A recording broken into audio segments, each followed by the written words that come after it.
Hello everyone, this is Prashant Singh and welcome to AEC plus. मैं आशा करता हूं कि आप सभी ठीक होंगे और आपकी पढ़ाई बेहतर तरीके से चल रही होगी।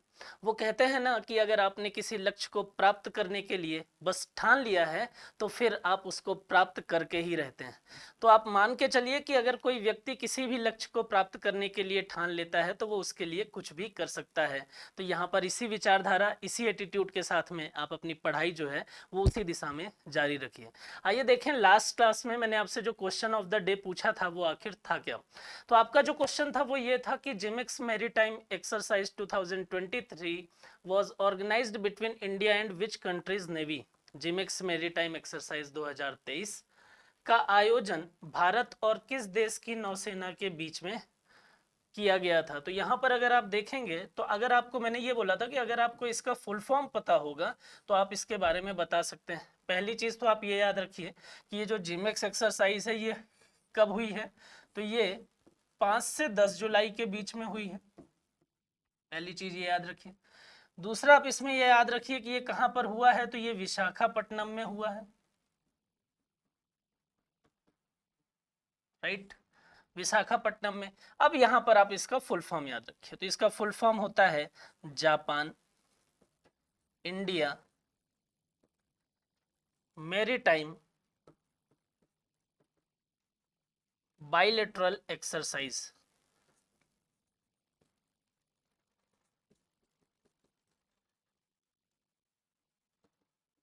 राइट।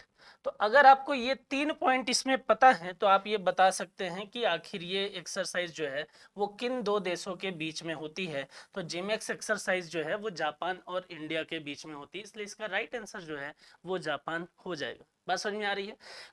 चलिए क्वेश्चन नंबर फर्स्ट की ये बात करते हैं और आज की हम बात करते हैं कि आज जो हमारा क्वेश्चन नंबर फर्स्ट है आखिर वो क्या है। यहाँ पर बोल रहा है कि who has been appointed as the CFO of SBI. CFO of SBI, पहली चीज तो ये कि सीएफओ किसको बोलते हैं, तो चीफ फाइनेंशियल ऑफिसर। और पूछ ये रहा है कि एसबीआई के जो चीफ फाइनेंशियल ऑफिसर है हाल ही में किसको नियुक्त किया गया है, वो नियुक्त किया गया है कामेश्वर राव कोडवंती जी को। बात समझ में आ रही है। तो यहाँ पर जब आप देखेंगे तो देखिए, आप, मैंने आपको बार बार बोला है, मैंने आपसे लगातार हर क्लास में मैं आपसे यही बोल रहा हूँ कि अपॉइंटमेंट वाले क्वेश्चन जो हैं वो भी काफ़ी इंपॉर्टेंट है। इसलिए हम डेली कुछ ना कुछ एक दो अपॉइंटमेंट जो हैं वो देख रहे हैं और हम देख रहे हैं कि किन नई जगहों पर कहाँ कहाँ किन नए व्यक्तियों की पदस्थापना जो है, किन नए व्यक्तियों का अपॉइंटमेंट जो है वो देखने को मिल रहा है। एक और आप याद रखेंगे कि अगर आपसे ये पूछा जाए कि सीएफओ ऑफ एसबीआई के तौर पर किसे नियुक्त किया गया है, वो नियुक्त किया गया है कामेश्वर राव कोडवंती को। बात समझ में आ रही है। आइए क्वेश्चन नंबर सेकंड की बात करें तो बोल रहे हैं कि government college teachers in which state will get training in prestigious institutions in India and abroad. किस राज्य के सरकारी कॉलेजों के शिक्षकों को भारत और विदेशों के प्रतिष्ठित संस्थानों में प्रशिक्षण मिलेगा। देखिए अभी अगर मैं बात करूं राजस्थान गवर्नमेंट की, अगर मैं बात करूं अशोक गहलोत साहब की, तो अभी कुछ दिनों पहले मैंने आपको एक क्वेश्चन पढ़ाया था कि हेल्थ केयर से रिलेटेड या स्वास्थ्य संबंधी अधिकार की बात जो है वो राजस्थान सरकार कर रही थी। और वो ये बोल रही थी कि जिस तरीके से शिक्षा का अधिकार सबके पास में, उसी तरीके से स्वास्थ्य का अधिकार भी, राइट टू हेल्थ की जो चीजें हैं वो भी सबके पास में होनी चाहिए और उनको बेहतर हेल्थ फैसिलिटी जो है वो मिलनी चाहिए। एक और चीज उसी गवर्नमेंट की हम बात करते हैं और एक और चीज वही गवर्नमेंट लेकर आई है और राजस्थान गवर्नमेंट ही लेकर आई है जिसके सीएम जो हैं वो अशोक गहलोत साहब हैं। और उन्होंने ये घोषणा की है कि हमारे यहाँ के जो कॉलेजेस के टीचर्स हैं उनको हम क्या करेंगे, उनकी क्वालिटेटिव इंप्रूवमेंट के लिए, ताकि वो बेहतर तरीके से अपने स्टूडेंट को और ज़्यादा बेहतर तरीके से शिक्षित कर सके, उसके लिए बोला गया कि इंडिया और अब्रॉड के जो भी प्रेस्टिजियस इंस्टीट्यूशन होंगे, जो भी वहाँ पर आप देखेंगे कि बेहतर शिक्षण संस्थान है, वहाँ पर इनको क्या दी जाएगी, ट्रेनिंग दी जाएगी। बात समझ में आ रही है। इस संबंध में टीचर इंटरफेस फॉर एक्सीलेंस कार्यक्रम के प्रस्ताव को मुख्यमंत्री अशोक गहलोत ने मंजूरी दी है। तो आप ये याद रखेंगे कि क्या है, ये TIE जो है, टीचर इंटरफेस फॉर एक्सीलेंस, इस प्रोग्राम के तहत इस प्रकार की चीजें की जाएंगी। बात समझ में आ रही है। तो ये आपको याद रखना पड़ेगा, ठीक है। दूसरा हम बात करें कि कार्यक्रम के तहत कितना पैसा जो है वो खर्च किया जाएगा, तो एक अनुमान लगाया गया कि भाई 23-23.5 करोड़ रुपए जो है वो खर्च किए जाएंगे। और ये जो टाइम ड्यूरेशन होगा वो कितना होगा, तो वो 1 से 6 महीनों का होगा। बात समझ में आ रही है। तो ये याद रखिएगा, कौन सी सरकार शुरू कर रही है, वो शुरू कर रही है Rajasthan government. Clear. Question number 3 की बात करते हैं और क्वेश्चन नंबर 3 ये बोल रहा है कि भाई 6 India Arab partnership conference was held in fill in the blank on the 11-12 July 2023। छठा भारत अरब साझेदारी सम्मेलन 11 और 12 जुलाई 2023 को कहाँ आयोजित किया गया? तो वो आयोजित किया गया है न्यू दिल्ली में। बात समझ में आ रही है?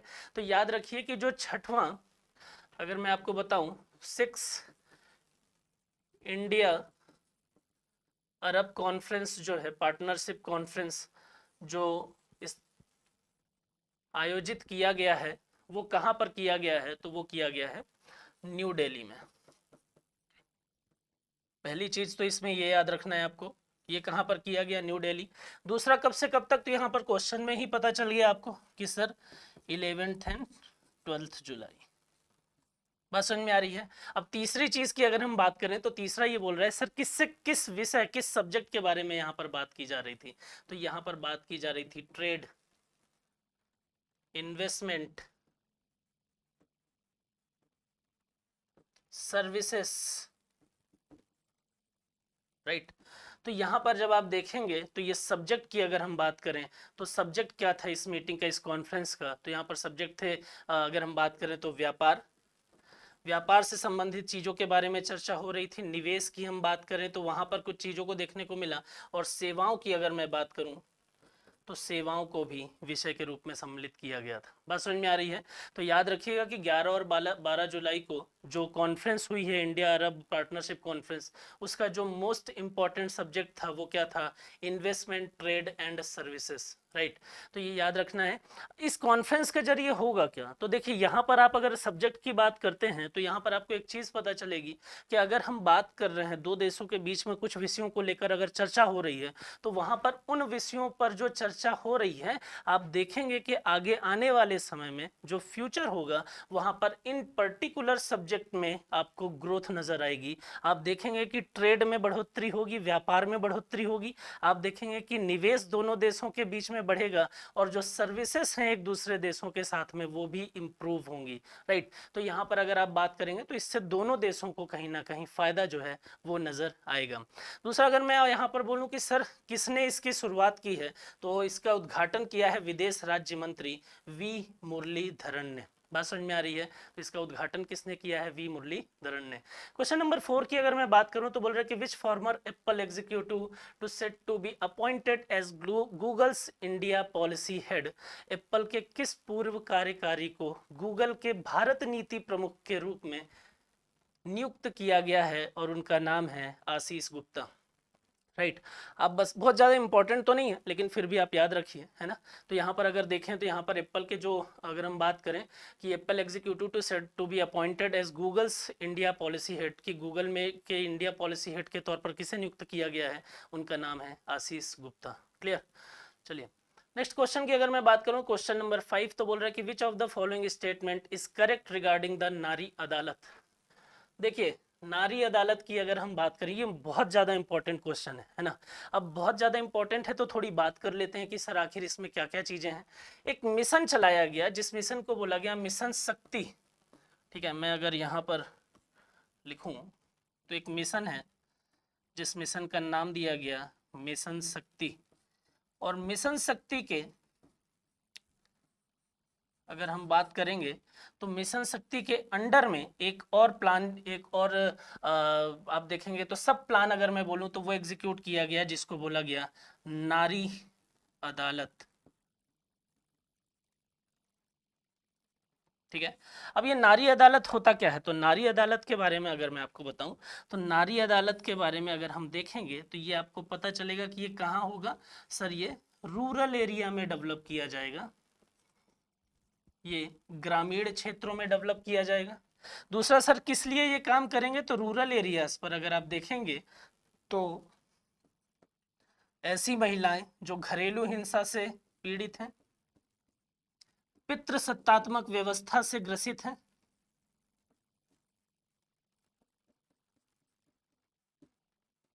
पैक्रियाटिक सोसाइटी जो है उसका में उनका दमन हो रहा है, तो पितृसत्तात्मक व्यवस्था से ग्रसित हैं, या संपत्ति से संबंधित,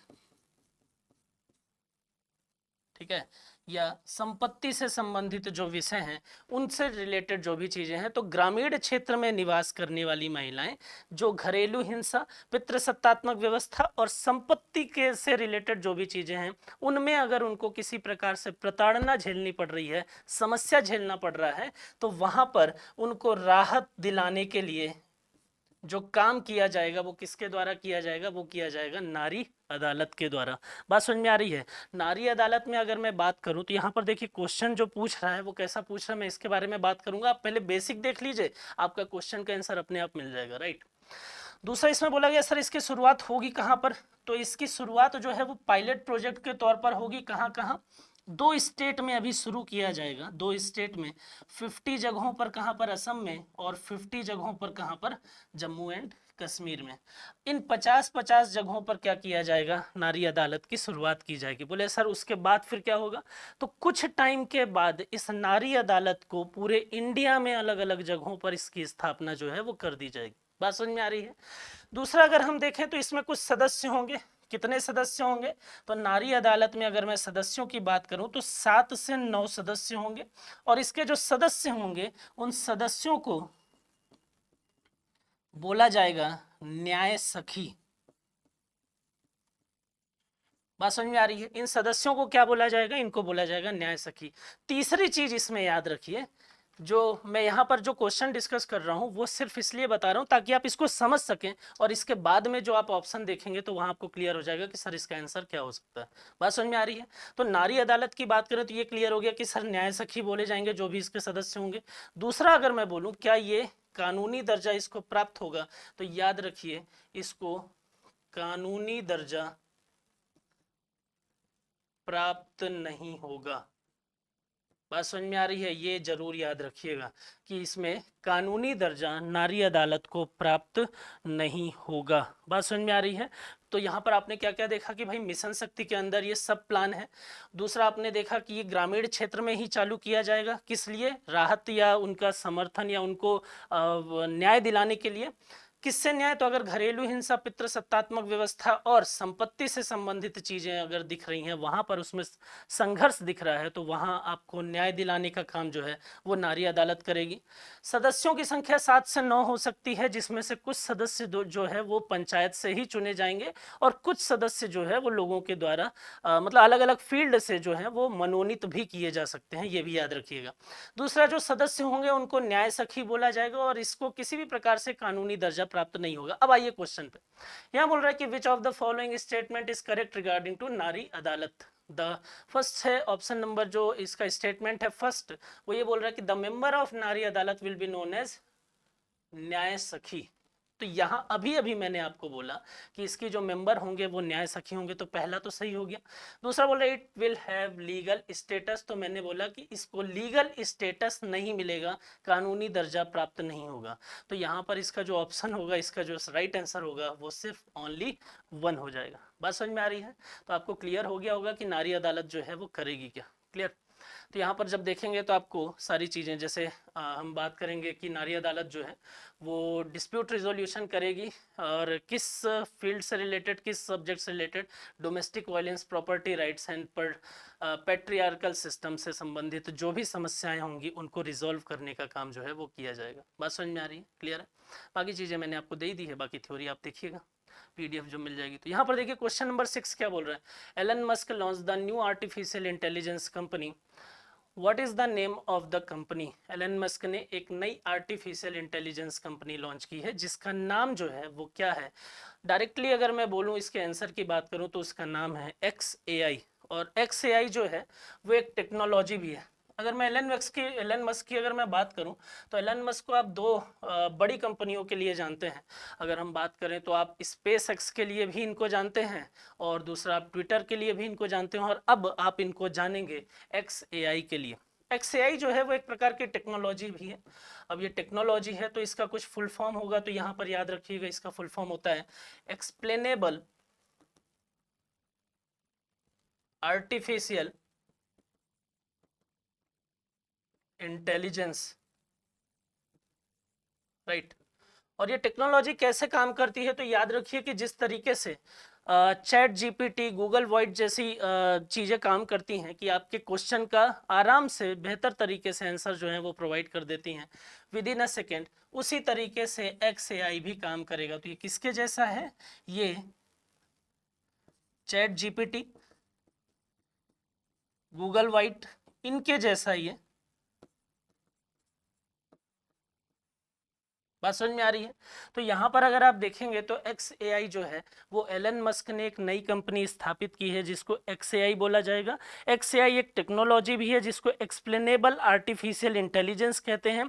और XAI को कब लॉन्च किया गया, तो इसको लॉन्च किया गया है अभी हाल ही में 14 जुलाई 2023 को। बात समझ में आ रही है। तो इसको कब लॉन्च किया गया, इसको लॉन्च किया गया 14 जुलाई 2023 को। और इसके मालिक कौन है, इसके मालिक हैं एलन मस्क। फिलहाल आप इतना याद रखिए। क्लियर। क्वेश्चन नंबर 7 की अगर मैं बात करता हूं तो यहां पर बोल रहा है कि गवर्नमेंट लॉन्च्ड सागर संपर्क differential global navigation satellite system, जिसको आप DGNSS के नाम से भी जानते हैं। Which was the following statement is correct. तो यहाँ पर बोल रहा है कि सरकार ने सागर संपर्क नाम का differential global navigation satellite system launch किया है। निम्नलिखित कथनों में से कौन सा कथन सही है। पहली चीज यहाँ पर ये बोल रही है कि Sagar Sampark DGNSS has been launched at 6 location, right. दूसरा यहाँ पर बोल रहा है, देखिए यहाँ पर क्या होगा उसके बारे में तो मैं बात करूंगा, लेकिन ये होता क्या है ये भी हम देख लें। तो आंसर तो आपको अभी बता दूंगा, लेकिन ये है क्या उसके बारे में भी थोड़ा देख लीजिए। सेकेंड बोल रहा है कि DGNSS will enhance the capability of DGLL in the field of radio aids to marine navigation। ये भी ठीक है। तो यहाँ पर अगर हम बात करेंगे तो इसका आंसर जो है वो दोनों सही हो जाता है। इसका फर्स्ट स्टेटमेंट भी करेक्ट है और इसका सेकंड स्टेटमेंट भी करेक्ट है। बात समझ में आ रही है। अब बात ये आती है कि सर ये होता क्या है। तो यहाँ पर जब हम DGNSS की बात करते हैं तो जो सी एरिया है अगर आप देखेंगे तो उस सी एरिया में अगर मैं डायरेक्टली बोलूं तो डिजिटलाइजेशन को बढ़ावा मिलेगा। पहला चीज कि यहाँ पर क्या होगा सर, जो सी एरिया है, जो समुद्री क्षेत्र हैं, वहां पर डिजिटलाइजेशन को बढ़ावा मिलेगा। दूसरा, यहाँ अगर आप देखेंगे तो इसके कारण से नेविगेशन सिस्टम जो है समुद्र में वो बेहतर होगा। अब नेविगेशन सिस्टम बेहतर हो जाएगा तो उसका फायदा क्या होगा। तो देखिए नेविगेशन सिस्टम बेहतर हो गया तो भाई पता चल रहा है ना कहाँ से कौन आ रहा है, कहाँ जहाज आ रही है, कहाँ पनडुब्बी है, मरीन कहाँ पर है, तो आपस में भिड़ने की संभावना जो है वो कम हो जाएगी। तो जब कम हो जाएगी तो समुद्र में होने वाली जो दुर्घटनाएं हैं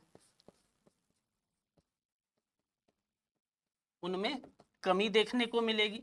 बात समझ में आ रही है। तो इस तरीके से आप समझ लीजिए, अगर मैं यहाँ पर डायरेक्टली बोलूँ तो इसका आंसर तो दोनों स्टेटमेंट करेक्ट है। DGNSS जो है वो करता क्या है, तो DGNSS जो है वो GNSS की अगर मैं बात करूँ तो उसमें जो कमियां थी, उसमें जो लूप होल थे, उन कमियों को दूर करके और बेहतर सिस्टम को डेवलप करने का काम जो है वो DGNSS के द्वारा, जिसको सागर संपर्क के नाम से जाना जा रहा है। अब इसके कारण से क्या क्या चीजें देखने को मिलेंगी, तो पहला तो जो समुद्री क्षेत्र है उस समुद्री क्षेत्र में डिजिटलाइजेशन बढ़ेगा, नेविगेशन सिस्टम जो है वो इम्प्रूव होगा और जो समुद्री दुर्घटनाएं हैं वो भी क्या होंगी, उसमें कमी देखने को मिलेगी। अब ये लॉन्च किसके द्वारा किया गया, तो ये किया गया union ministry of port shipping and waterways. बात समझ में आ रही है, किस मंत्रालय के द्वारा, तो ये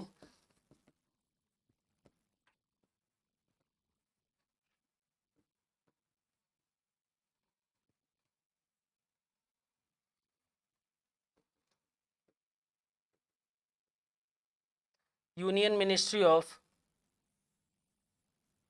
is launched by union ministry of ports shipping and waterways. और इसके मंत्री कौन है, तो इनका नाम है Sarbananda Sonowal. Union ministry of ports shipping and waterways के जो मंत्री हैं जिन्होंने ये लॉन्च किया है उनका नाम है सर्बानंद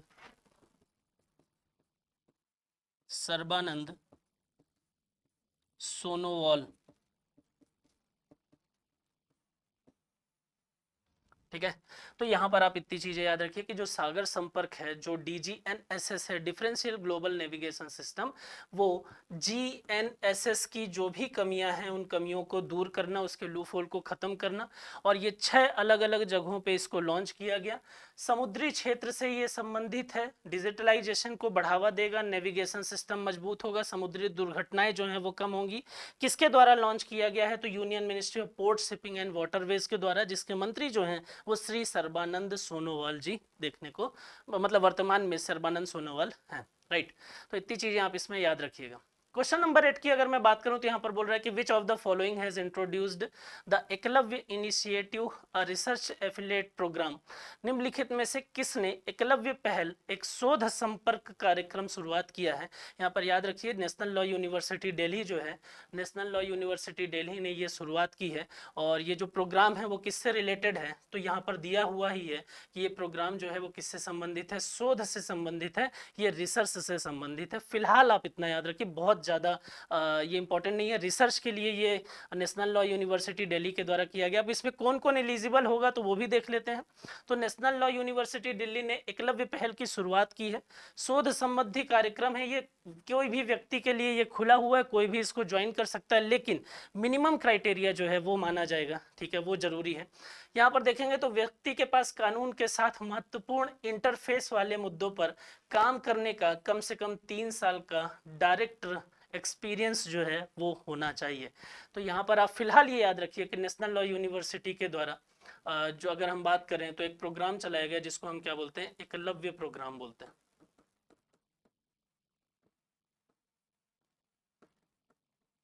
एकलव्य प्रोग्राम जो किससे रिलेटेड है? जो रिसर्च की बात कर रहा है, शोध की बात कर रहा है। बात समझ में आ रही? क्लियर है? ओके। क्वेश्चन नंबर 9 की अगर मैं बात करूं, who has been appointed as the CEO of FPSB India. FPSB India के CEO के रूप में किसे नियुक्त किया गया है?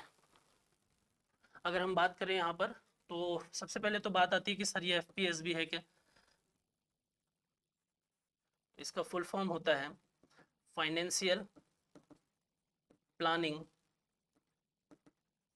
Standard board,